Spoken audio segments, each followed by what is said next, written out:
നമസ്കാരം. ഒരു വായന ദിനം കൂടി കടന്നു വരികയാണ്. നമ്മുടെ പുതിയ സർക്കാർ വായന ദിനാചരണത്തിൻ്റെ ഉദ്ഘാടനത്തിനും തുടർന്നുള്ള ആചരണങ്ങൾക്കൊക്കെ തുടക്കം കുറിക്കുകയാണ്. നമ്മുടെ വിദ്യാലയങ്ങൾ സാഹിത്യ പ്രവർത്തകരെയും കലാപ്രവർത്തകരെയും സാംസ്കാരിക പ്രവർത്തകരെയും ഒക്കെ സ്കൂളിലെത്തിച്ച് ഈ വായനയുടെ പ്രാധാന്യം കുട്ടികൾക്ക് മനസ്സിലാക്കി കൊടുക്കുന്നതിന് വേണ്ടിയിട്ടുള്ള ഗംഭീരമായ പ്രഭാഷണങ്ങൾക്ക് വേദി ഒരുക്കുകയാണ്. പക്ഷെ ഒരു കാര്യം പറയാതെ വയ്യ. ഇന്ന് നമ്മൾ പ്ലസ് ടുവിന് പഠിക്കുന്ന ഒരു കുട്ടിയോട് ഈ വായന ദിനത്തിൻ്റെ പ്രാധാന്യത്തെക്കുറിച്ച് പറയാൻ പറഞ്ഞാൽ അവൻ ജൂൺ 19 എന്നുള്ള ഡേറ്റ് പറയും. ആ വായനാ ദിനം എങ്ങനെ വന്നു എന്ന് പറയും. PN പണിക്കരുടെ പേര് പറയും. വായനശാലകൾ നിർമ്മിക്കപ്പെട്ടതിൻ്റെ കാര്യം പറയും. അതിനപ്പുറത്തോട്ട് വായനയെക്കുറിച്ചുള്ള അറിവ്, സാഹിത്യ അവബോധം ആ കുട്ടിക്കുണ്ടാകുന്നില്ല.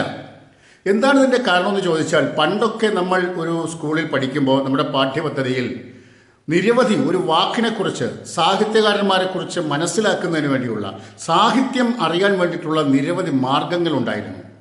ഒരു വാക്കിൻ്റെ പര്യായം നമ്മൾ പഠിക്കണം, അതിൻ്റെ അർത്ഥം നമ്മൾ പഠിക്കണം, വിപരീത പദം പഠിക്കണം, ചില വാക്യങ്ങൾ ഉപയോഗിച്ചിട്ടുള്ള വാക്യത്തിൽ പ്രയോഗം നമ്മൾ പഠിക്കണം, നാനാർത്ഥങ്ങൾ, വാക്യത്തിൽ പ്രയോഗങ്ങൾ. ഇതിലൂടെയൊക്കെ ഒരു വാക്കിൻ്റെ വിവിധ തലങ്ങൾ ഒരു കുട്ടി പഠിക്കുകയാണ്.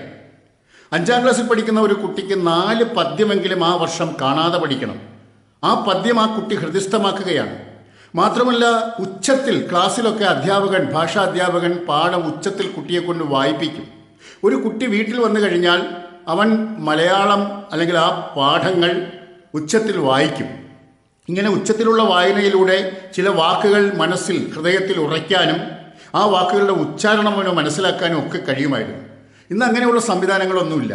ഇന്നൊരു കുട്ടിയോട് ഒരു 15 ചെറുകഥാകൃത്തുക്കളുടെ പേര് പറയാൻ പറഞ്ഞാൽ ഒരു 5 എണ്ണം അല്ലെങ്കിൽ 8 എണ്ണം ആ കുട്ടി പറയും. പിന്നെ അവൻ തപ്പും.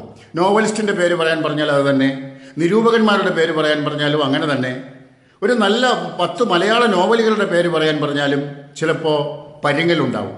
അങ്ങനെ ഒരു സംവിധാനമാണ് ഇന്നുള്ളത്. അപ്പോൾ നമ്മൾ ഈ ഒരു ദിവസം വിദ്യാർത്ഥികൾക്ക് വായനയുടെ പ്രാധാന്യം മനസ്സിലാക്കാൻ വേണ്ടി ഇത്രയും ബഹളം ഉണ്ടാക്കുന്നതിനേക്കാൾ ഈ പാഠ്യപദ്ധതിയിൽ വായന കുട്ടികൾക്ക് മനസ്സിലാക്കാൻ വേണ്ടി, വായനയുടെ മധുരം എന്താണെന്ന് അറിയാൻ വേണ്ടി നമ്മൾ ഈ ശ്രേഷ്ഠ ഭാഷാ പദവിയിലേക്ക് നമ്മുടെ ഭാഷ എത്തിക്കുകയൊക്കെ ചെയ്തല്ലോ. പക്ഷേ എങ്കിലും കുട്ടികൾക്ക് ഇന്നും മലയാളം അന്യമായി മാറിക്കൊണ്ടിരിക്കുകയാണ്. അതുണ്ടാകാതിരിക്കാൻ വേണ്ടി പഴയ സാഹിത്യ കൃതികൾ, പുതിയതെല്ലാം വേണം, പുതിയത് വേണ്ടെന്നല്ല, ഒപ്പം ഈ പഴയ കൃതികളൊക്കെ കുട്ടികളെ പഠിപ്പിക്കാൻ, പദ്യങ്ങൾ കാണാതെ പഠിക്കാനുള്ളൊരു മാർഗം കൂടി ഉണ്ടാക്കണം. ഇന്ന് നല്ല നല്ല പുസ്തകങ്ങൾ ധാരാളമായിട്ട് ഇറങ്ങുന്നുണ്ട്.